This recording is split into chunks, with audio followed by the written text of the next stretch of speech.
پرزیدنت اوکراین ولادیمیر زلنسکی روز 27 فوریه در یک مراجعتنامه ویژه به مردم بیلاروس اظهار داشت که اوکراین برگزار کردن مذاکرات صلح با روسیه را در مینسک یا دیگر شهرهای بیلاروس قبول ندارد. زلنسکی گفت اوکراین همچون مکان مذاکرات ورشاوا، براتیسلاو، بوداپشت، استانبول و باکو را پیشنهاد کرد و در عموم برای دایر کردن مذاکرات در هر شهر هر کشوری که از قلمروش به بالای اوکراین موشک‌ها نمیبرند راضی است. حالا ما گفتیم که مینسک نه، مکان مذاکرات شهر کشور دیگری میتواند باشد.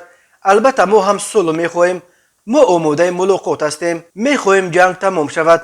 ورشاوا، براتیسلاو، بوداپشت، استانبول، باکو، ما همه این شهرها را به جانب روسیه پیشنهاد کردیم. هر شهری هر کشوری که از قلمروش موشک‌ها نمیبرند برای ما قابل قبول است. فقط در چنین صورت مذاکرات میتواند صمیمانه دایر شود و در حقیقت به جنگ نقطه گذارند. گفت رئیس جمهور اوکراین. قرار معلوم روسیه برای عملی ساختن عملیات مخصوص حربی در اوکراین از پایگاه‌های حربیش در بیلاروس استفاده میبرد و یک قسم نیروهای روسیه از قلمرو بیلاروس به خاک اوکراین در آمدند. در همین حال سخنگوی پرزیدنت روسیه دمیتری پسکوف روز 27 فوریه خبر داد که هیئت روسیه عبارت از نمایندگان وزارت‌های مدافعه، خارجه، مأموریت پرزیدنت و اداره‌های دیگر علاقه برای ملاقات با نمایندگان اوکراین به شهر گومیل بیلاروس رفته است.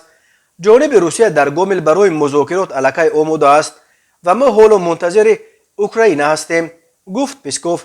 سخنگوی پوتین یک روز پیش گفت که پوتین روز 25 فوریه جهت منع ادامه هجوم در اوکراین فرمان داد، ولی بعد از مذاکرات دست کشیدن اوکراین پیشروی نیروها روز 26 فوریه از سر گرفته شد.